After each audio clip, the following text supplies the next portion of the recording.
Do you think Miss Hasina will be given shelter in India, or she'll be staying here, or she'll be fleeing to some other country? It's difficult for me to say. I mean, keep in mind that Sheikh Hasina was here right from 1975 till about 1979 or so, when she went back to her country after the assassination of Sheikh Mujibur Rahman, her father. So India never denied safe haven or asylum to those that have been in our neighborhood. But my own sense is that there are many other places the Prime Minister made moves to. So it's difficult to, we can only speculate at this point. We are seeing some very dramatic visuals from Bangladesh right now. Prime Minister has reportedly fled the country, and there are also reports that there is a possibility of a military takeover. How do you look at the situation? Well, we have been obviously observing the developments, not now, but over the past month or two. And developments, of course, have been very dramatic over the last few days. I think the pressure and the intensity of the public, I would say, level of protests and demonstrations have really forced the hand of the Prime Minister and the government. And I think, as you say, Prime Minister has left the country, and there is obviously going to be a period of martial law under the army.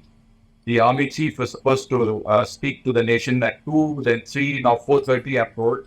So at some stage, he will come out and explain what the situation is. Meanwhile, we have seen that a lot of people have been out on the streets. Some of them have also entered Bhavan, which is the residence of the Prime Minister. And essentially, public have I would say, groundswell movement was initially on the Quota issue, but later went on to demand a sort of an end to the government of Prime Minister Sheikh Hasina. And at least for the time being, having achieved their ends, the expectation is that the protesters will go back to their homes. The military will have to decide what nature of an interim administration they would have to put into place, and also what could be a possible political settlement to sort of I would say to sort out a period of great instability.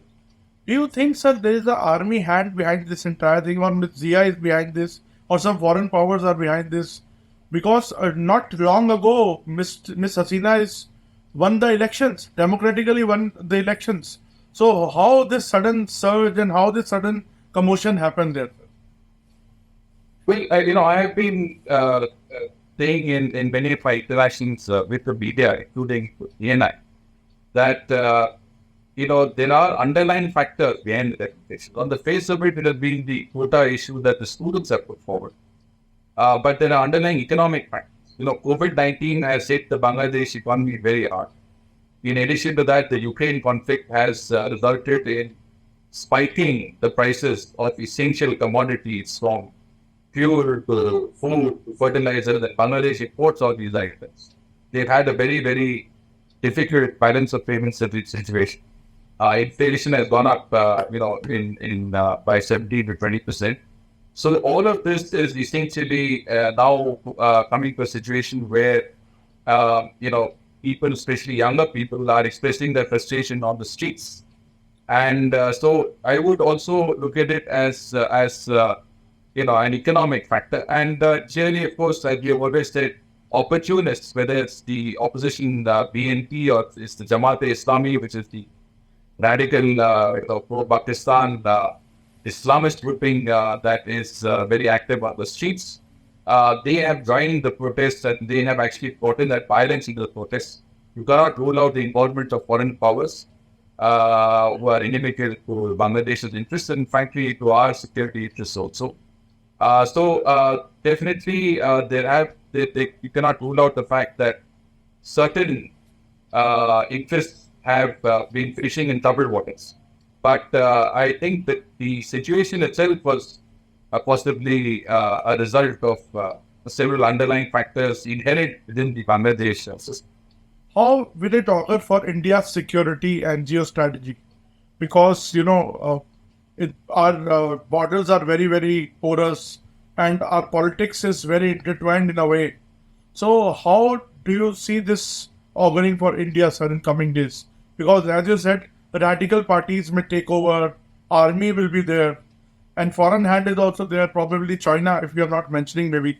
But how do you think India will be dealing with this, and what will be the challenge for India? Well, Bangladesh, the India-Bangladesh border is the longest border we have with any other country. It's over 4,000 kilometers. It's very strategic. There's a straddle that space that includes the chicken neck and goes across to many of our northeastern states. An unstable Bangladesh can add to instability in parts of our country which we do not want to see. So a peaceful, stable, prosperous Bangladesh is in India's best. And it's very important that we work with all concerned to ensure that our interests and those of Bangladesh are secured. I would think that the developments that have occurred have been really to avoid further bloodshed, because it was clear that had the status quo remained, it would have resulted in significant uptake in the violence. Ultimately, it's in our interest to ensure that there is peace and stability in our neighboring countries. So, I think those developments, recent developments, have played out in a practical manner.